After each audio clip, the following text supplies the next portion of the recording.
I first saw her on a Tuesday morning, the kind of Tuesday that felt like it didn't want to be alive either. The cafe was half empty, sunlight spilling over scratched tabletops, an espresso machine sighing every few minutes. I came in like I always did, ordered the same thing, black coffee, 1 sugar, and sat by the window to half work, half stare at people pretending to be busy. She sat 2 tables away, typing something into a laptop that looked far too sleek for this place. Her jacket hung over the back of her chair, neat, expensive, the kind of thing you only buy after you've stopped checking price tags. She had that stillness about her, not cold, just deliberate. Like she was listening to the room instead of filling it. I noticed she stirred her coffee twice and then stopped, spoon resting against the rim, hand still hovering like she'd forgotten what she was doing. It was small, but it made something in me ache. The barista called my name wrong again. She looked up at the sound, met my eyes, and smiled, just once, like she'd done it by accident. The next morning, she was there again. Same table. Same laptop. Different blouse, soft gray this time. I don't know why that detail stuck. Maybe because I wasn't used to noticing people that closely anymore.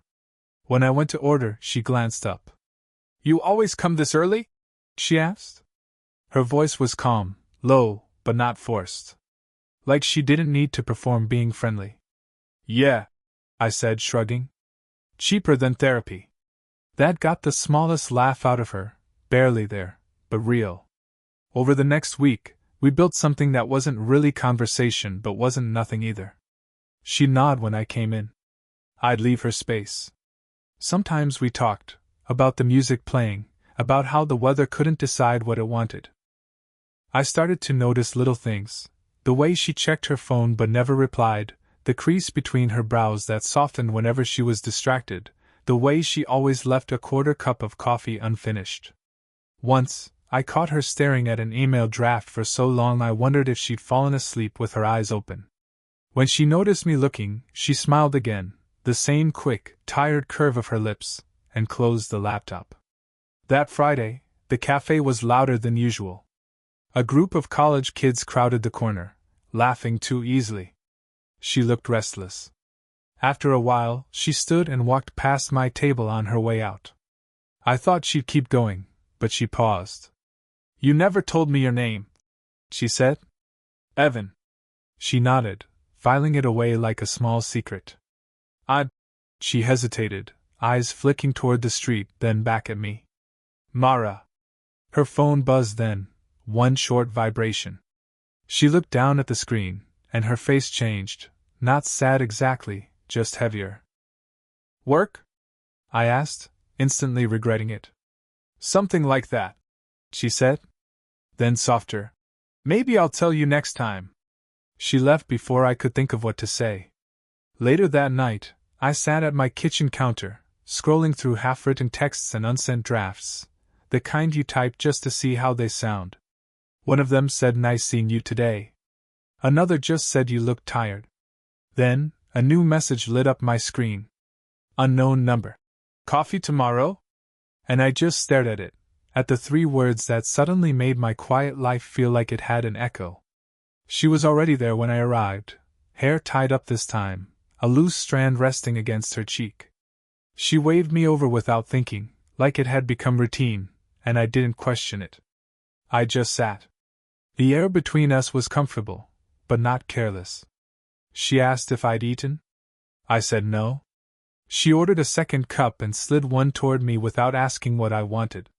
Chamomile, faintly sweet, faintly her. We talked in half-thoughts. I told her about my brother's wedding coming up, how I wasn't sure I could afford the flight. She nodded, quiet for a long moment.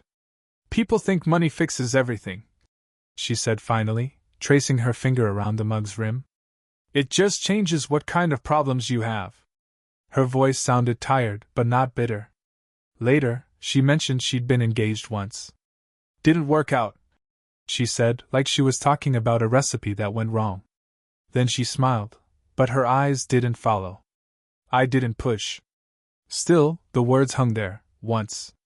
There was a pause so long I could hear the spoon clink against her cup. "Do you ever think," she said, eyes still down. That maybe we just pick the wrong people because they feel familiar?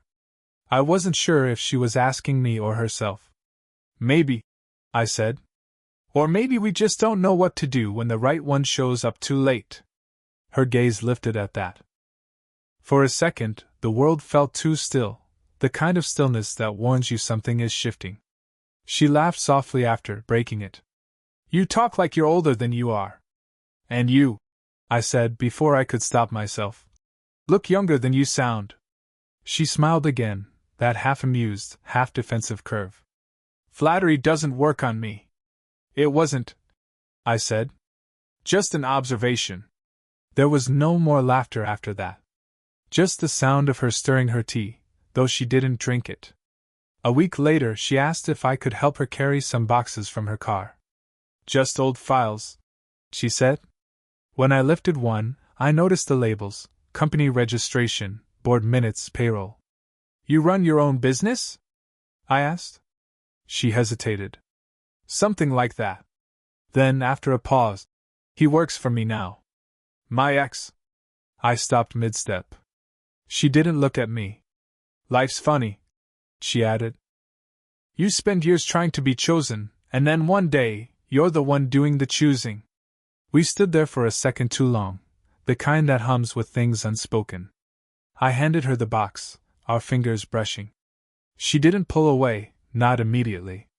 And I don't know why that moment stayed with me. Maybe because it felt like someone finally saw me. The next few weeks blurred, same cafe, same table, same quiet. Only now, something underneath it hummed differently. She'd glance up when I walked in, then look away too quickly. I started sitting closer, pretending not to notice when our knees brushed under the table. She'd begun working later, she said. Expanding operations. I didn't ask what kind. I didn't want to make her remind me that I barely knew her, at least not in the ways that counted. Still, she started waiting for me to arrive before ordering her drink. Once, when I was late, she texted, "Did you oversleep?" I stared at the message longer than I should have. One Thursday, I found her outside the cafe, phone pressed to her ear, her voice low but sharp. I said terminate the contract, not justify it, she said. Then, after a pause, if he wants to talk, tell him he can schedule a meeting like everyone else. When she noticed me, her tone softened instantly. Sorry, she murmured. Work thing. I nodded, but something tightened in my chest, that invisible reminder of the gap between us. Inside, she was quieter than usual. I tried to break the silence. You ever get tired of being the one in charge? She looked at me, not annoyed, just surprised. Sometimes I miss when I could blame someone else. I smiled. She didn't. Later, when I went to refill our mugs, the barista, Claire, who'd seen us every morning, raised an eyebrow. So, she said, lowering her voice, you and your boss having coffee again? She's not my boss, I said too quickly. Claire smirked. Could have fooled me. When I came back, Mara was watching. Not smiling this time. She thinks I'm your... I started. I heard, she said. People like to name things they don't understand. Her voice was steady, but her hands gave her away, fingers tapping the mug, a small tremor at the edge. I don't want to make things complicated, I said. They already are, she replied softly. We sat there for a long time, either moving. The air felt thick, the kind that slows your breath. Outside, someone laughed too loudly. Inside, her phone buzzed again, unread. I wanted to ask if she was seeing someone. I wanted to ask why she looked like she was waiting for bad news every time it rang. Instead, I said nothing. When she finally stood to leave, I did too. We both reached for her coat at the same time. My hand brushed hers. She froze. For one breath, she didn't move. Her eyes lifted to mine, and I swear the world tilted a little. Then she pulled back, gently but firmly. You should get some rest, Evan, she said, voice barely above a whisper. I almost told her I couldn't, not after this, but the words never made it out. It was raining that evening, not hard, just steady enough to make conversation softer. We both stayed too late at the cafe, pretending not to watch the clock. When they started stacking chairs, she offered me a ride home.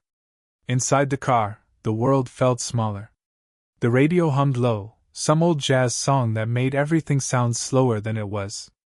"You don't have to," I said, fumbling with the seatbelt. "I know," she replied. "But you look like someone who doesn't own an umbrella." She wasn't wrong. We drove mostly in silence. The wipers kept a rhythm, steady, deliberate, like breathing. When we stopped at a red light, she leaned back, eyes on the road ahead. "Do you ever feel like people only see the version of you that benefits them?" she asked. The question came out of nowhere, but it landed heavy. "Sometimes," I said. "Usually when I care too much." She turned slightly, her expression unreadable. "You shouldn't say things like that." "Why not?" "Because I might believe you." The light turned green, but she didn't move right away. We ended up parked near a small park, the one with the benches half covered by trees. The rain had thinned to a drizzle. She cut the engine, left the keys dangling. "I used to come here," she said quietly. "Before all this. Before the company, before." She trailed off, eyes searching somewhere I couldn't follow. "It's strange, finding calm in the same place you once waited to be chosen." I didn't know what to say. So I didn't. She looked at me then, not in that polite, surface way. It was deeper, searching. "You remind me of who I used to be. Before I learned to stay guarded." Something inside me shifted. "That's not fair," I said, voice low. "You talk like I'm temporary." Her breath caught, just slightly. "Aren't you?" I didn't answer. Maybe because I didn't want to know. A car passed, headlights sweeping through the windshield. Her hand was resting near the gearshift, close enough that I could feel the warmth radiating from her. I almost reached for it. Almost.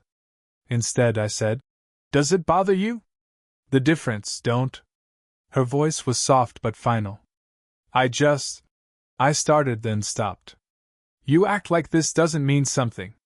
She turned to face me fully. "It does. That's the problem."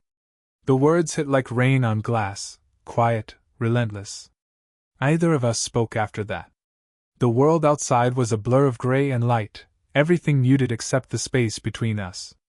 I thought of the first time I saw her, that calm, deliberate stillness. And I realized it wasn't calm at all. It was restraint. She looked out the window again.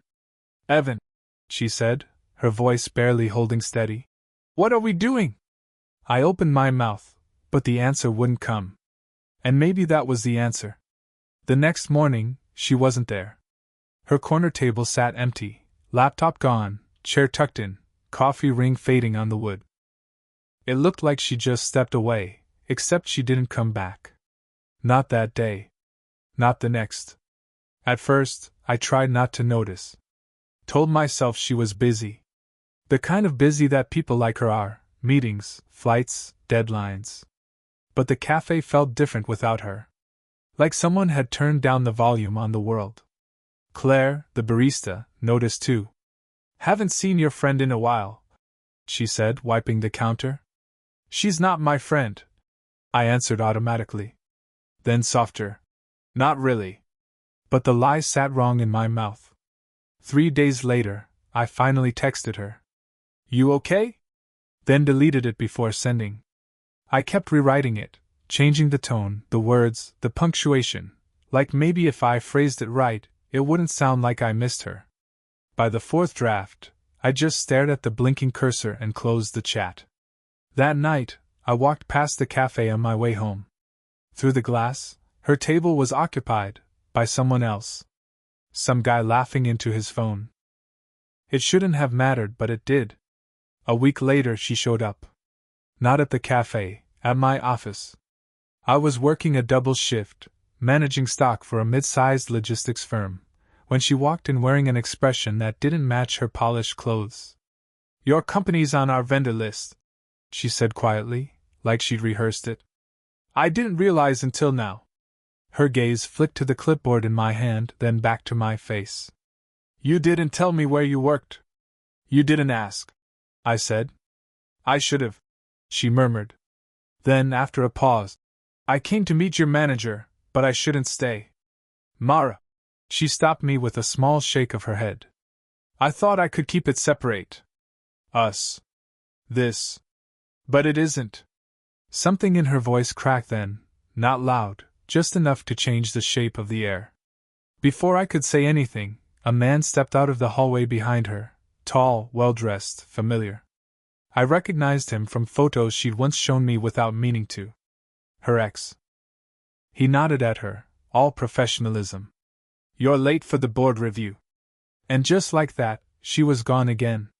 I waited that evening, half hoping she'd call, half hoping she wouldn't. I drafted a message, you don't have to explain. Then deleted it. Wrote another, I just wanted to see you. Deleted that too. By midnight, the phone screen was blank again, no messages sent, no answers expected. I didn't feel heartbroken. I felt paused. Like life forgot to finish the sentence. It was almost 2 weeks before I saw her again. She texted out of nowhere. Can we talk? Followed by a location pin. No context, no apology. Just coordinates. It was late afternoon when I got there. A small park on the edge of the city, near the river. Empty benches, brown leaves pressed flat by old rain. She was sitting alone, wrapped in a dark coat, phone face down beside her. When she saw me, she smiled, tiredly, like someone remembering how. I didn't think you'd come, she said. Neither did I replied. She laughed once, quietly. Then silence. Long, stretched silence. I didn't mean to disappear, she said finally. I thought putting space between us would make things simpler. Did it? Her eyes flicked toward the water. No. I sat beside her, close enough to feel the chill radiating from her sleeve. She didn't move away. I saw you that day, I said. At my office. You looked right through me. I had to, she said, voice low. He was there. And I. She stopped, exhaled. It's complicated. Everything with you is complicated. I know. The words weren't defensive. They sounded like an admission. She looked at me then, really looked. You shouldn't have to carry the weight of my past, Evan. I'm not trying to, I said. I just wanted you to stop pretending I don't exist when it's inconvenient. Her breath caught. She turned away, pressing her hands together like she needed to keep something from spilling out. You think I don't feel anything, she whispered. But every time I see you, I remember what I lost. Who I was before all this. She gestured vaguely. The money, the company, the control. You make me feel human again. And that scares me. The honesty hit harder than any rejection could have. I leaned forward, elbows on my knees. You could have just said that. I'm saying it now. Her voice trembled slightly, the first time I'd ever heard it falter. We sat in the quiet for a while, the kind of quiet that holds more than words ever could. A bird landed on the path in front of us, pecking at something invisible. The sky was fading from gray to pale gold. She sighed, soft, and almost content. I don't know what this is, she said. And maybe we shouldn't name it. But I didn't want it to end without telling you that it mattered. I looked at her, the woman who'd built walls high enough to outlast everyone but somehow left a door open just wide enough for me.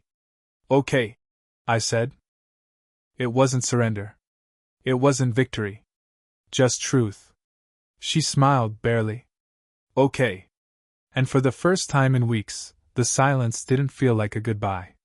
6 months later, she still sits by the window at 8:47 a.m. Same cafe. Same light spilling through the glass. Only now, she orders 2 cups before I arrive, 1 black, 1 chamomile. We don't talk about the weeks we lost. About that night in the park. About the words that almost broke us. It's not that we're avoiding it, it's just that some things are better left folded between memories. The barista, Claire, still gives me knowing looks. But she's stopped asking questions. Maybe because our silences have changed, not tense anymore, just full. We don't meet every day now. She travels. I work longer hours. But when we do, it feels unhurried. Like either of us is keeping score. Sometimes she reads reports while I sketch logistics routes on napkins. Sometimes I catch her smiling when she thinks I'm not looking. Sometimes we sit without saying a word, and it feels enough. Once, during a rainstorm, she said, "Funny how this place became ours." "It was always yours," I said. "I just showed up too often to leave." She laughed, the kind of laugh that comes from relief rather than humor. "You still think too much. Someone has to." One morning, I reached the cafe first. 8:47 exactly. The chair across from me was empty, her cup cooling slowly beside mine. I looked out at the street, remembering all the times she'd made me wait, not out of rudeness, but out of life. She arrived a few minutes later, hair damp from drizzle, cheeks flushed. "Traffic," she said. "Or maybe fate testing your patience." "Failed both," I said. She smiled, pulling out her laptop, glancing up once to meet my eyes. "Good. I'd hate for you to change." We still talk around things. About her ex, her board meetings, her late nights that stretch into mine. But the sharp edges have softened. She doesn't look haunted anymore. Just thoughtful. Once, she mentioned she'd rehired someone she once swore never to see again. Not forgiveness, just practicality. It told me more about her than any confession could. And I told her I'd finally saved enough to visit my brother. She said she'd cover my shifts while I was gone, like it was a private joke between us. "Do you miss it?" I asked one morning. "What?" "Before all this. Before me." She looked at her cup, then at me. "Not in the way I used to." Now, every time she stirs her tea twice and forgets to finish it, I smile. Some habits never change, they just find new reasons to exist. Before we leave, she always says, "Same time tomorrow?" And I always answer, "Yeah. 8:47. It's not a promise. It's something steadier, a rhythm we both choose to keep. Did this story stay with you? What kind of quiet, real love stories do you want to hear next? Tell me below. Your next story might begin the same way this one did, with a glance, a cup of coffee, and silence that meant more than words.